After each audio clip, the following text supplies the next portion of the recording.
في لحظات معينة بنلاقي نفسنا لوحدنا، الدنيا كلها ساكتة، مش قادر تسمع غير صوت نفسك. في البداية ممكن تحس ان الصمت ده هادي ومريح، لكن بعد شوية بتحس ان في حاجة مش طبيعية. الوحدة مش دايما سكون، الوحدة هي لحظة بتكون فيها مع نفسك، لكن قلبك مش قادر يلاقي راحتك فيها. كل شيء حوالينا ساكت، لكن في حاجة جواك بتصرخ. هو ده الشعور الأولي للوحدة. الهدوء ده ممكن يكون وهم، ومفيش حاجة أصعب من انك تكون لوحدك وسط صمت كبير، والصمت ده بيدخل جواك أكتر ما هو حوالينك في الوقت ده. الصمت هو ألم مش قادر تخرج منه، بتحس وكأنك في صراع مع نفسك. بعد إحساسك بالوحدة ومع مرور الوقت بيبدأ السؤال يطرح نفسه: هل الوحدة فرصة للراحة؟ ومع البحث عن التوازن بنبدأ نتساءل: هل الوحدة برضو هتخلينا أقوى ولا هتخلينا أضعف؟ ممكن تكون عايز تلاقي سلام داخلي، لكن كل لحظة لوحدك بتكون مليانة تساؤلات. إزاي هتقدر تحس بالراحة وانت مش قادر تحدد إذا كانت الوحدة بتساعدك ولا بتزيدك تعب؟ إذا كان كل وقت هادي تقدر ترتاح فيه ولا مجرد هروب من الواقع؟ السؤال الحقيقي بيوصل في اللحظة دي: هل الوحدة هتخليك أقوى؟ هل هتخليك تكتشف حاجات جديدة عن نفسك ولا هتخليك تحس أكتر بالعجز؟ هل الوحدة فرصة لبناء قوتك الداخلية ولا مجرد طريق بيوصل لأعمق نقطة في ضعفك؟ كل لحظة في الوحدة بتخليك تشكك في مشاعرك، هل انت بتكبر ولا بتخسر جزء من نفسك؟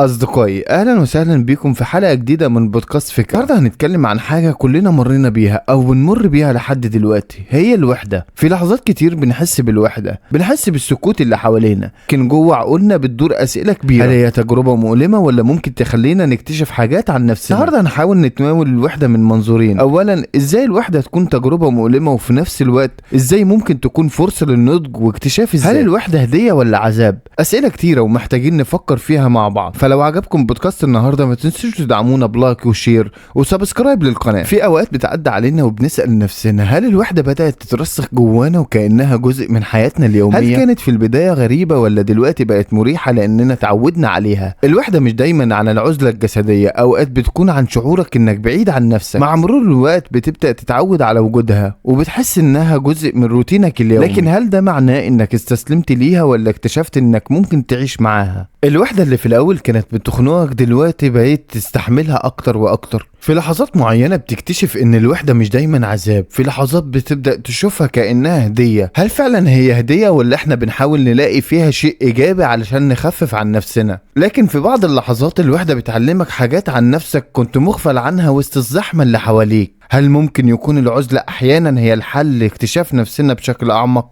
وحتى لو كنت لوحدك بتبدأ تكتشف اجزاء منك كانت مخفية تحت السطح. في الزحمة بننسى نفكر في نفسنا، بنغرق في شغلنا وحياتنا اليومية، لكن الوحدة بتفتح قدامك أبواب لفهم نفسك وتخليك تتأمل حاجات كانت مخفية بسبب الضغوط. بتبدأ تكتشف حاجات عنك كنت مش شايفها قبل كده. الوحدة مش بس بتخليك بعيد عن الناس، لكنها بتقربك من نفسك. ومع ان الوحدة ممكن تكون في لحظات هدية، إلا انها مع الوقت ممكن تتحول لعزلة تبعدنا مش بس عن الناس لكن عن كل حاجة كنا نعرفها عن نفسنا. في لحظة واحدة الوحدة ممكن تتحول لشيء اكبر من مجرد عزلة جسدية، بتبقى مش لوحدك في المكان لكن كأنك في عالم تاني لوحدك. ده مش مجرد غياب الناس حواليك، لكن كأنك ضايع وسط كل الأفكار اللي بتدور في دماغك، مش قادر تلاقي مخرج. لكن العزلة مش إنك تبعد عن الناس بس، ساعات ممكن تبقى مع نفسك لكن مش قادر تلاقي نفسك. أفكار تبدأ تشكل جدار بينك وبين نفسك، وكأنك مش قادر تتواصل مع عقلك. أفكار بتكون زي الجبال مش قادر تتحرك أو تغيرها. ساعات كتير العزلة بتكون من الأفكار نفسها، ساعات كتير بتحس إنك في معركة داخلية مش قادر تخرج منها. وفي اللحظات دي بتبدأ تلاقي نفسك بتتعرف على أجزاء عمرك ما كنت فاكر إنها موجودة. ممكن في البداية تحس إن الوحدة بتبعدك عن الناس، لكن الحقيقة إن في لحظات كتير هي بتقربك منك أنت. بتسأل نفسك: إيه اللي كان ناقصني؟ ليه ما كنتش شايف ده قبل كده؟ وفي الصمت ده بتحس بوجودك بشكل مختلف، بتحس إنك فعلا مش لوحدك. في الهدوء ده مش بس بتكتشف نفسك، لكن كمان أفكار بتظهر بشكل أوضح. بتبدأ تلاحظ إن إزاي الأفكار دي بقت تيجيلك أسئلة عمرك ما كنت بتسألها قبل كده. هل الأفكار دي كانت جزء منك طول الوقت ولا الوحدة هي اللي جابتها ليك؟ الوحدة هنا مش بس انعزال عن العالم الخارجي، دي فرصة لتدقيق كل فكرة وكل شعور، دي فرصة علشان تفهم نفسك بشكل أعمق.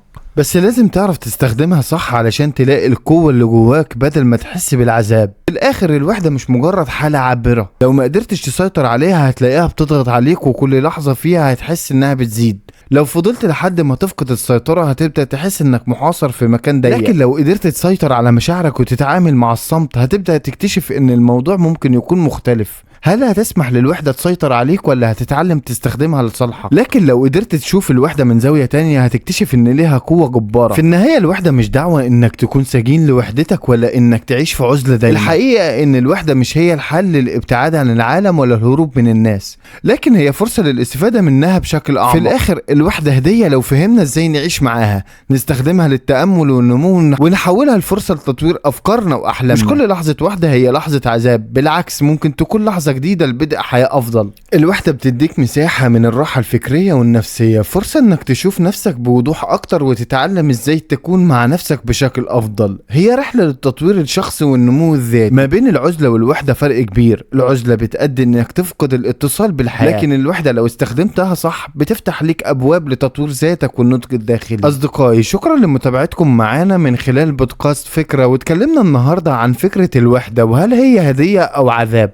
ومن خلال تفاعلكم وتعليقاتكم ممكن تكتبوا هنتكلم عن ايه الفكرة الجاية. لو عجبتكم فكرة النهاردة ما تنسوش تعملوا لايك وشير وسبسكرايب للقناة. شكرا على متابعتكم ونتمنى ان احنا نكون عند حسن ظنكم دايما.